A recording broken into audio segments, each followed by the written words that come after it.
Right then, chaps. God, welcome back to the 46th episode of the Lifted Lifestyle Podcast. I'll be honest, we've just filmed the Nobody first talked to me ever again. 15 minutes of this and realised the camera wasn't on. So, here we are. My apologies. On today's episode, this feels like bloody... Literally just done 17 minutes talking about dear. it.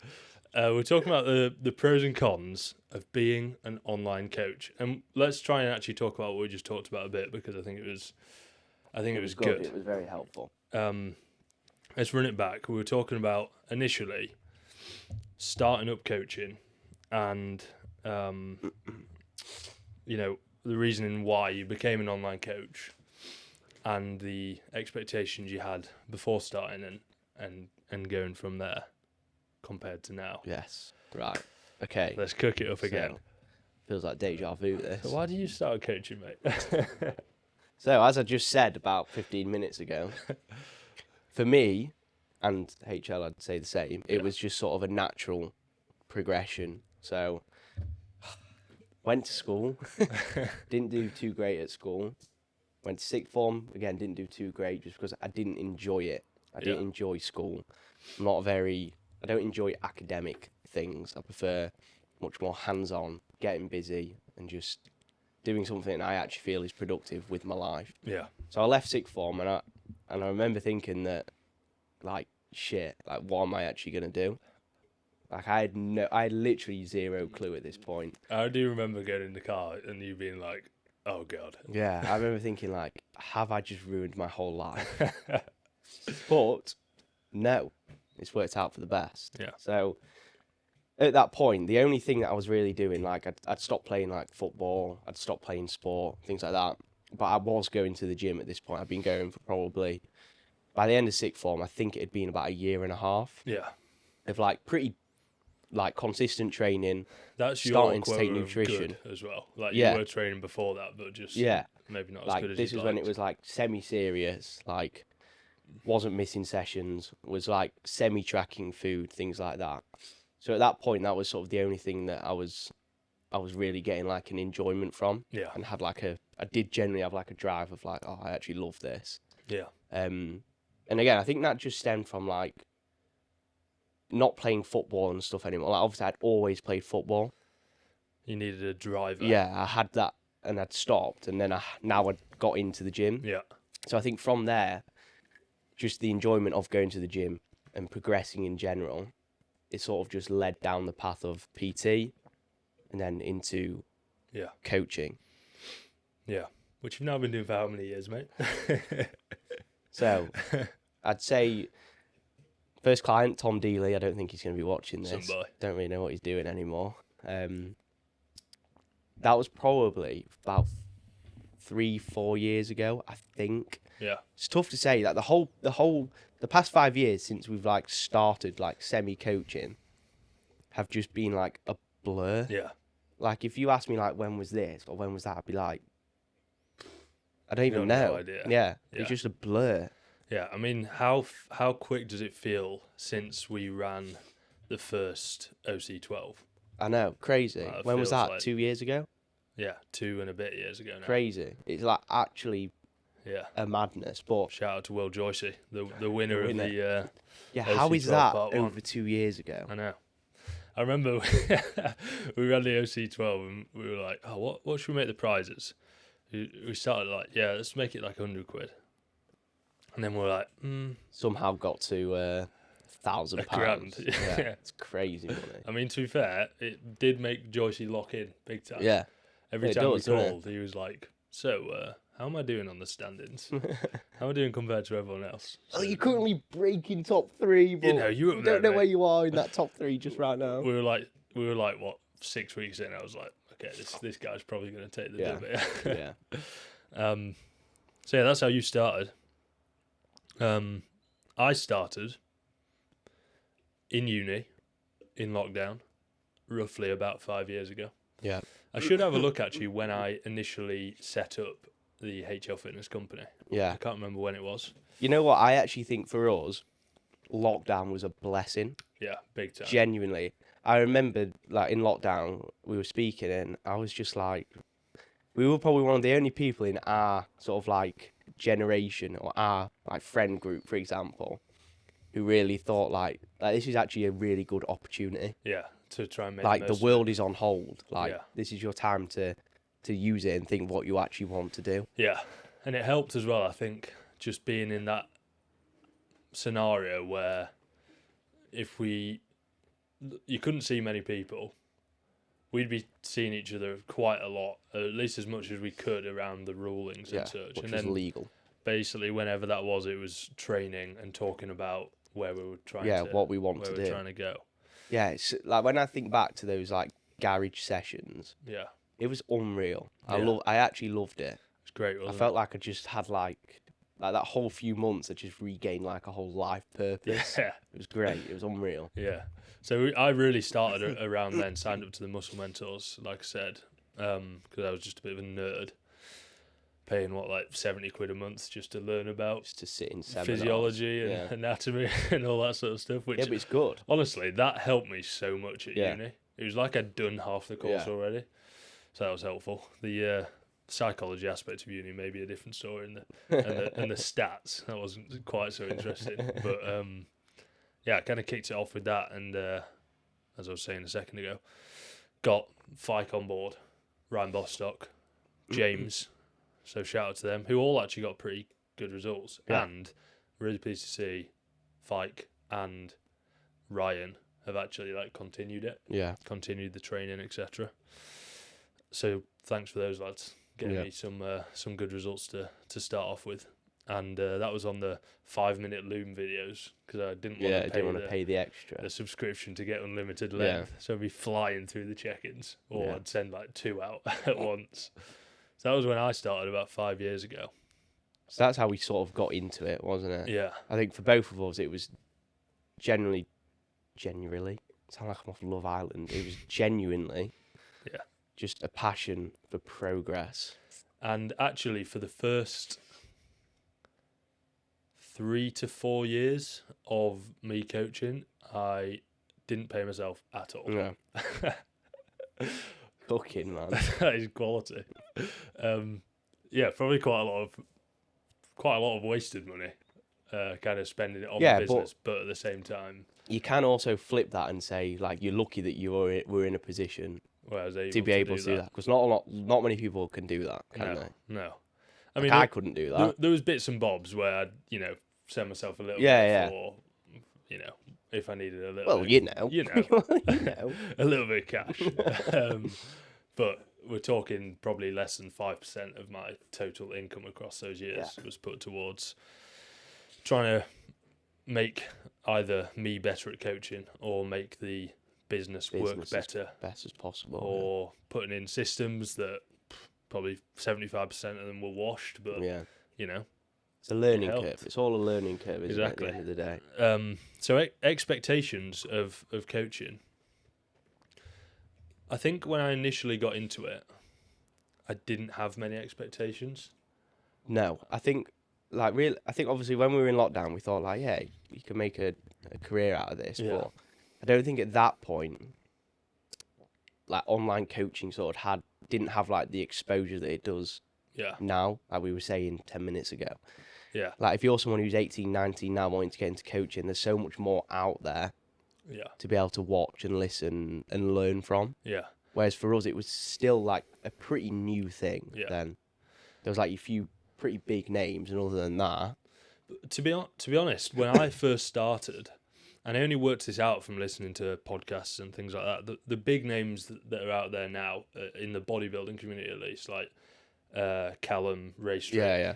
AJ, etc., they actually started online Yeah. not that long before I Yeah, started, before you started, yeah. but they already had obviously a massive Following. following and also a client base from doing in-person Yeah. stuff. So when I first started, I actually didn't really know that it was a thing, No. that coaching was a thing. And then you got your first coach. I was like, well, that's crazy. Yeah, like that's He's actually like, mad. he's hired a Yeah, coach. I've got That's a coach. so cool. What the hell? Yeah. So yeah, I think when I first started, I didn't really expect to immediately get, massive financial gain, Yeah. But I massive think, freedom gain and all that yeah. sort of But stuff. again, I think that is a positive. Yeah. because now, like I said, there's so much more out there. Yeah. Coaches living this life, and Yeah. for younger people, it probably can be a bit like if they start and they think they're going to be at that point straight away, Yeah. it could be quite like demoralizing, and they're like, Yeah, I what am I agree. doing wrong? Yeah, I really think you've got to be. Kind of touched on this earlier, but not really. You've got to be. You got to be in it for the love of not just coaching, but the whole umbrella of coaching, as opposed to right. I'm going to start this because I'm going to get rich. You're not. It might be like 10 years down the line. I'm going to start this because I'm going to have so much freedom. You're not, because you're going to be putting all of your hours into. Yeah, like realistically, if you want it to work, you're not going to have much freedom. Yeah, and at the same time, if you're going into it thinking I'm going to do this to help loads of people, also in the first few years you're probably not, because you're not going to be that good first of all. And even if you are really good, it doesn't matter at the start, because you've got to build up some sort of reputation and almost like a portfolio of results. Like, you could be really fucking good, but if no one knows about you, no one knows what you can do to help them, big time. It doesn't matter. It's a slow burner, isn't it? You've got to build it up gradually, and then you look back 5 years down the line and actually go, oh, actually on my results highlights on my Instagram, we've got about 100 transformations now. Okay, that's actually kind of good. It's good, yeah. So I think the only way people can get into it and just automatically make a load of money is if they're one of these like absolute freaks who's been posting on Instagram anyway, not from like more of like an influencer sort of perspective. But I mean, I've heard quite a lot of times about how people have joined that sort of coaching and it's not been great. Quite disappointed. Yeah. But again, that's because for them, like, coaching is just it's just another source of income. It's not like they're everything. But at the same time, imagine if you had 50,000 followers, you announced that you were coaching right at the start of when you started coaching. All of a sudden, you got 50 people on board. Yeah. You would be like, "What You'd what be so am I doing?" overwhelmed. Yeah. It wouldn't be a good mix, would it? I'm just thinking the amount of things that we've got in place now to keep track of people, the systems we've got in place to make sure that we're touching base with people. And like, you can't just rely. Some people might be able to, but I definitely can't. I can't just rely on kind of daily intuition to get the coaching service that we're trying to provide actually good. Yeah, it's not just an overnight thing, is it? Yeah, I mean, on my calendar, I've got like, and I know this might seem a bit weird, but I think it's needed. The systems in place. So, okay, on these days, I need to reach out to these clients to check in, see if they're all right. On the day before all the check-ins, I need to message them to go, send over your check-in when you can, mate, etc. I mean, every call, I'll book in another call to make sure it's scheduled in the diary. Like, all of these things are in place to help me manage 30-odd. Well, I can't actually remember what number it is now, but to manage that amount of people as best as I can. And I think if I was chucked 50 clients when I first started, it would be incredibly overwhelming. It would be a shit show. And also, just like being able to coach certain individuals, you need experience. Yeah. Like I think we mentioned this again when James was on. Yeah. Like every person is an individual, and they need different things from you.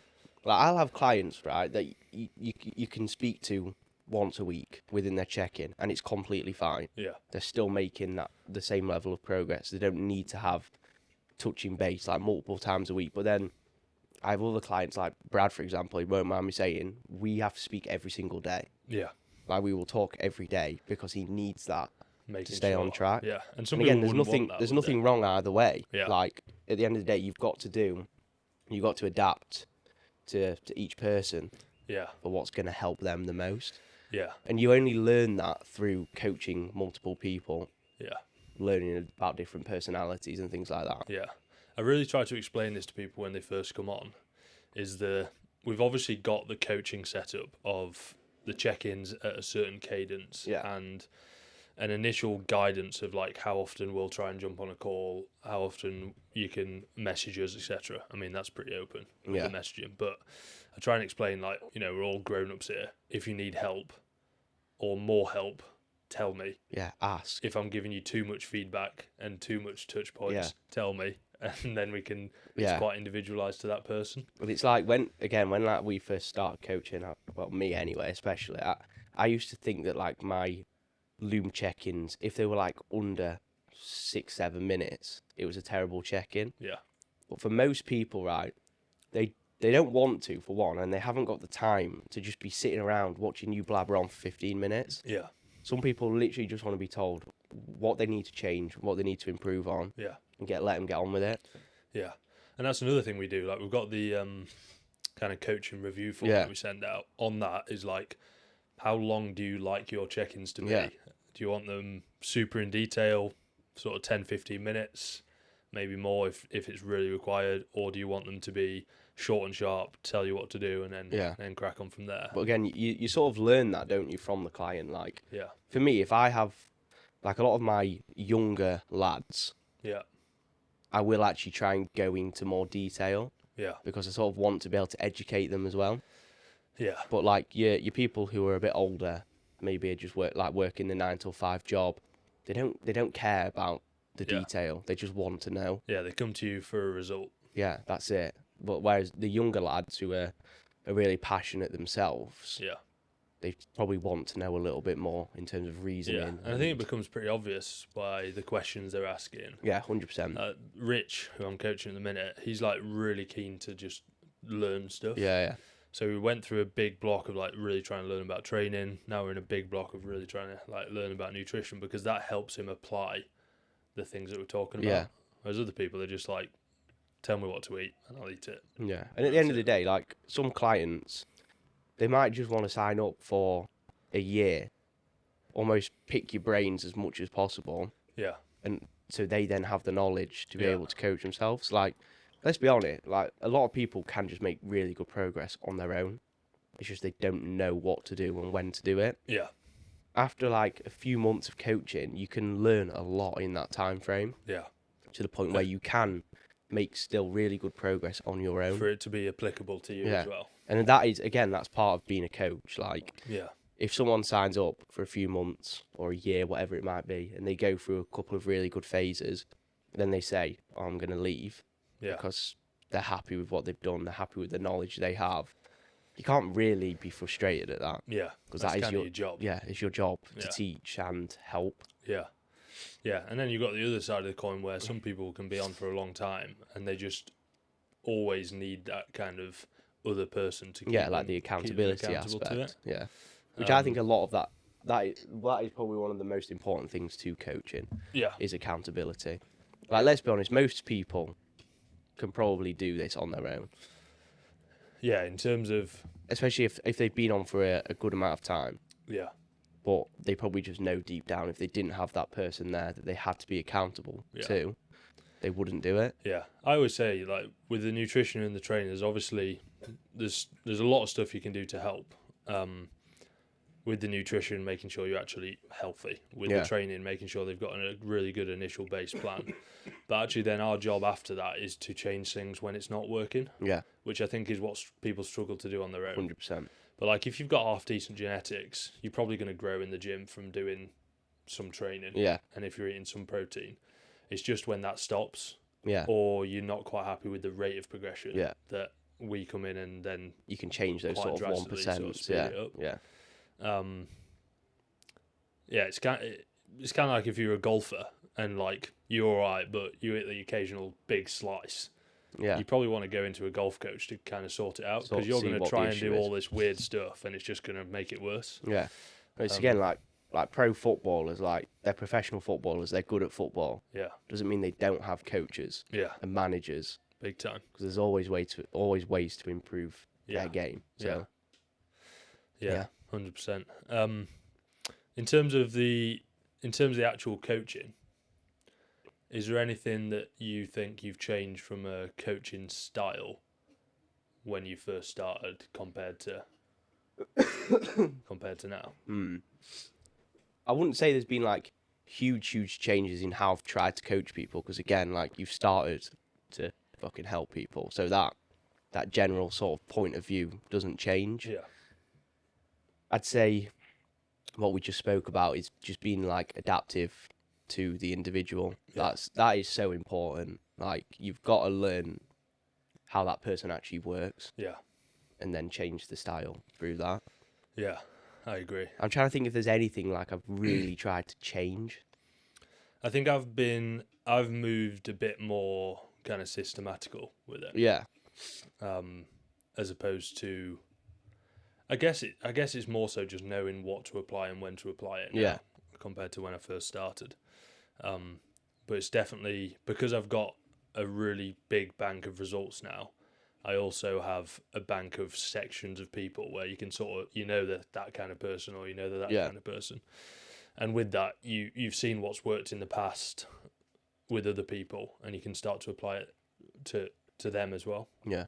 So a bit more systematical in the way I coach, and like I said, also in the way I kind of reach out and set the structure of coaching for people.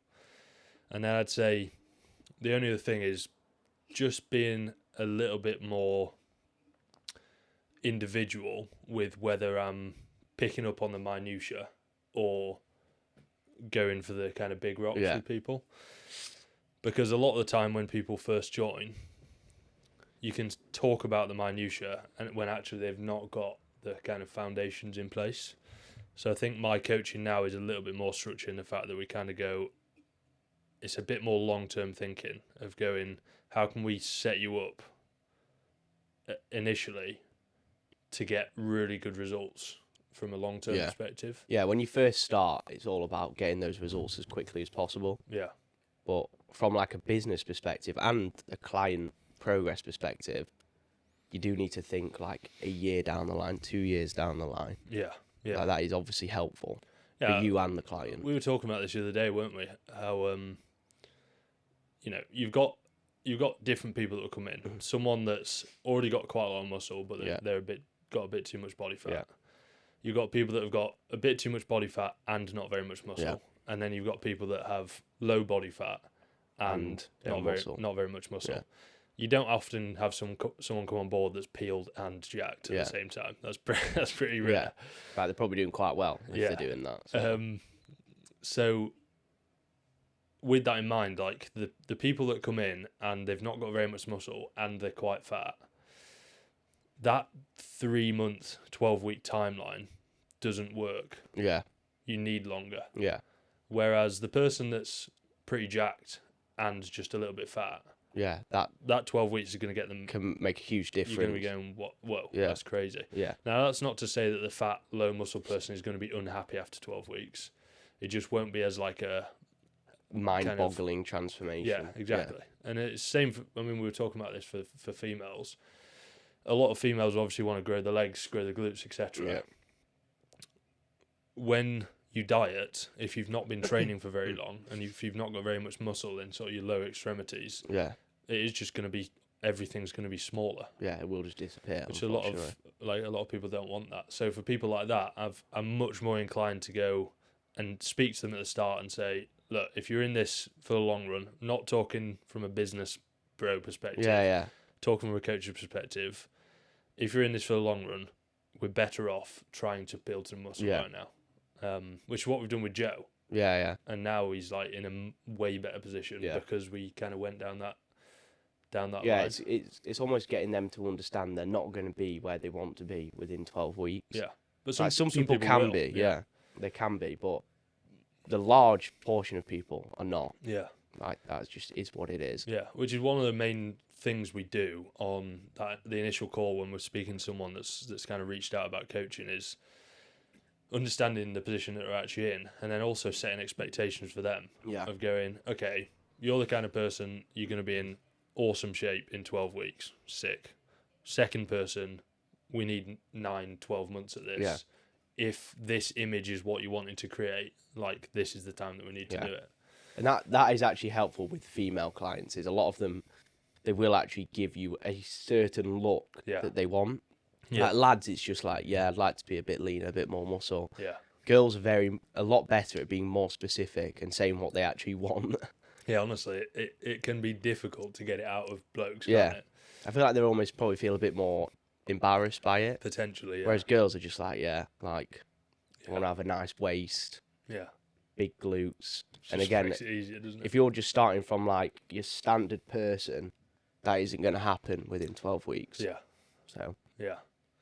Yeah, I mean, sometimes you'll be on the calls with the blokes, and it's like, so tell us about your goals, and then they'll say, oh, I just want to lose a bit of body fat, and they'll go, so what does that really look like? yeah, for like you? what does it actually mean? Yeah. Yeah. So yeah, that's probably something I've changed throughout my coaching experience. Few kind of pros and cons of coaching. How, compared to your expectations, how does online coaching give you more control over your schedule, or over your freedom of movement, etc.? I don't really know what you mean. It's like, when you first started, Yeah. did you think that online coaching would give you loads of time freedom, location freedom, etc.? Yeah, so and I how think- does that compare? I think within that first couple of years, I was thinking like, oh, this is going to be great. Like, I'm going to have to work like 3 hours a day. Yeah, The rest of the time, I can go to the gym, do what I want. It's nothing like that at all. yeah, Like, for example, like yesterday was a bit of a different day, but I was laid in bed still at like 10 p.m. getting back to WhatsApp messages. yeah, Like, so when you first start, it's important to understand that. I think this is just the whole image of online coaching is skewed by social media. yeah, In the fact you see these people living like mint lives, but that is literally like a highlight reel of their life. yeah, What you probably don't realise is when they're on the beach or whatever, they're probably still on their phone doing work.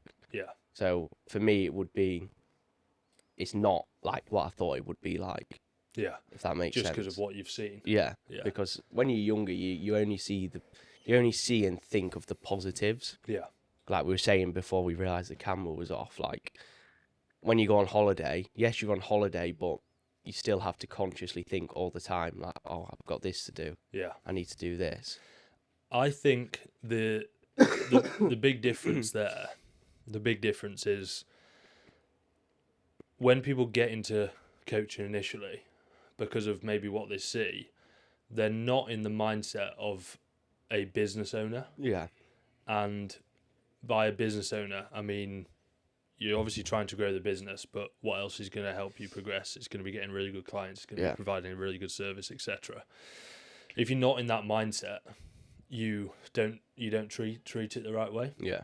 And realistically, if you want to be successful and you want to get good results and have a good product, etc., you're going to be putting in 95% of your time Yeah. into something, whether it's coaching or a different business. Yeah. It just is like your whole life. Yeah. It is like, yeah, there's no getting around it. So if you don't love the game, sack Not- it off, fella. Yeah, it's not for you. Yeah, because you're going to go through at least 5 years of dirt. Yeah.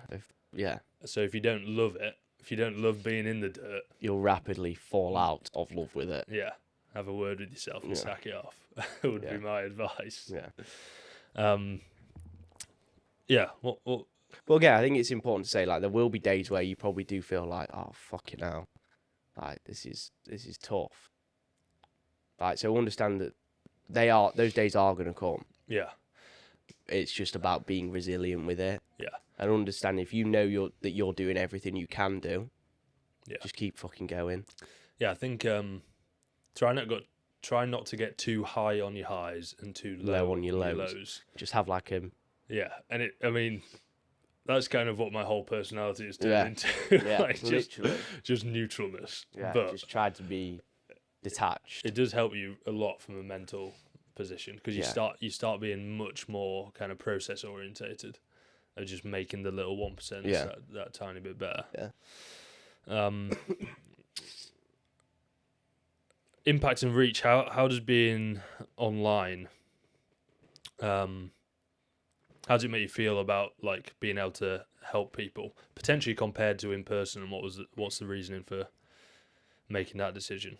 I think in terms of when I started, I had a greatly inflated perception of my ability to help people anyway. So that sort of stuff never really come into my head. Like I've always, whether I could when I first started or not, I've always like really believed that I You can do it. could. Yeah. So my perception versus reality is probably quite similar. Yeah, I think I'd agree. The downside of that is when someone, if someone does drop off after a month because maybe just the coaching setup wasn't for them, which happens maybe a couple of % of the time, that gets me. Yeah. Well, again, that's where that's like a knife in the gut. It comes back to just being like, just be emotionless to it, or I just stay on a line. Don't get too low when that happens. Yeah. Don't get too high. I was trying to explain this to my dad about this is in a sporting context. How I think it might be my personality. I find losing. Is that a fire alarm? Is that at the door? It's gone off. Sorry.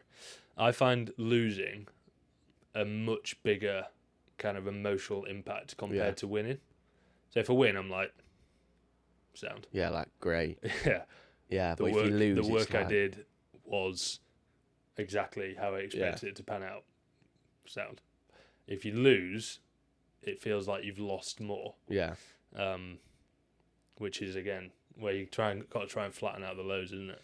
Yeah, just rationalise it. But yeah, this we've talked about this earlier, but the notion of getting in the game to try and help people. Yeah.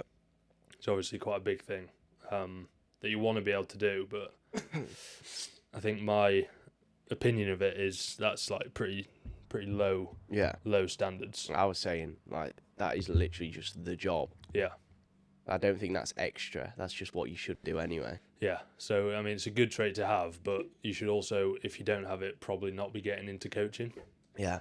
Go, like, I don't know, do something else. Yeah. Yeah. Well, it's true, isn't it? Yeah. Like, that's just like bare minimum. Yeah. So, if you don't have a wanting desire to actually help the clients you've got, like, I don't even know why you're coaching. Yeah. So that's just a bit weird. Lifestyle freedom, we kind of touched on that. Any challenges to being online that you think would be worth sharing? Initial struggles, or I think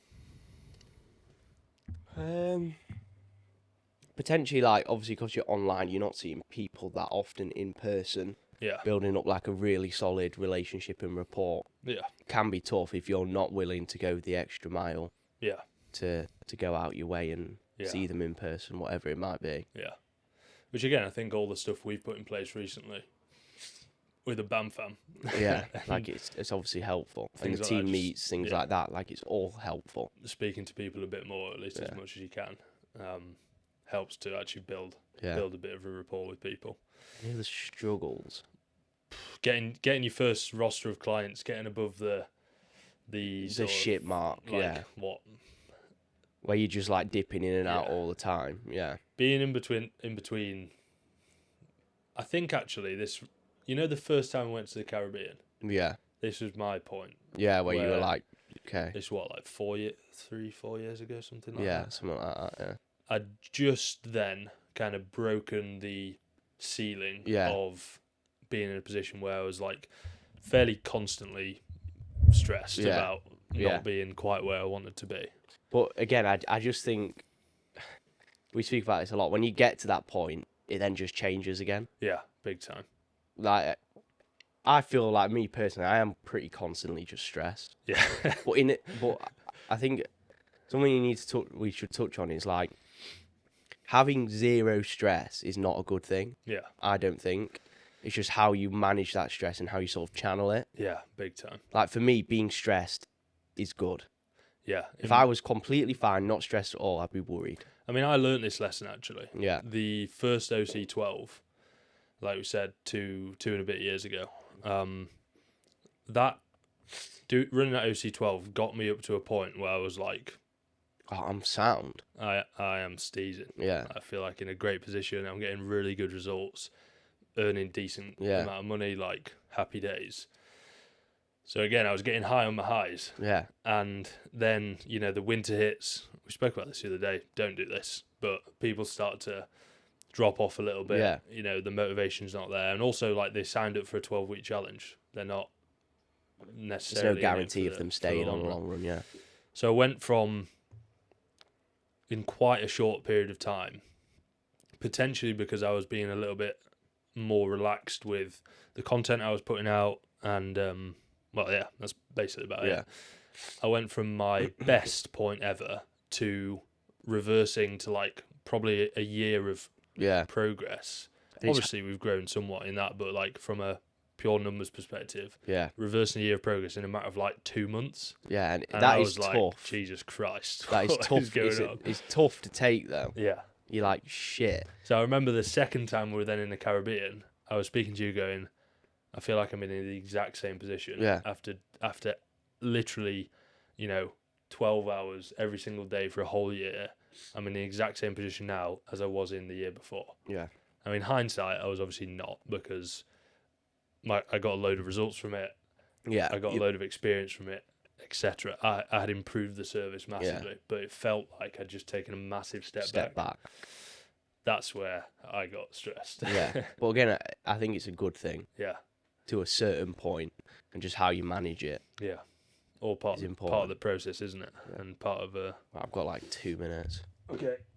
Got physio, guys. Sorry. Should we do one more Yeah. question then? Let's go. As a bit of a wrap up, what do you think someone needs, skills, mindset, etc., to be successful online? Number one, get into it for the right reasons. Yeah. Actually enjoy your own process first is Yeah. important. Don't expect anything when you start. Yeah. Just grind as much as you can. Yeah. Get good results. Care about people's results. And if you can do that, plus be good with like your like sort of outreach and like social media, things like that, you're gonna be sound. Yeah. And just trusting in the process, and like we said, don't get too high on the highs, too low on the lows. Yeah. Like as a general wrap up, I think you're gonna be pretty fine. Yeah, I agree. I'd just add to that, invest in your own education. Yeah. Get really good at your job. Yeah. And Just learn. Have as much experience as you can. try and take the little 1%. Yeah. Because you might be learning about something that you'll use once in a year. But if it's gonna but benefit someone. That could completely change someone's trajectory that you're trying Yeah. to coach. So really get yourself good at your job. And I think you'll be cooking from there. Sound. We'll leave it there. Good pod. Thanks for watching the pod. Subscribe. There's another video for you. See you in the next one. Bye.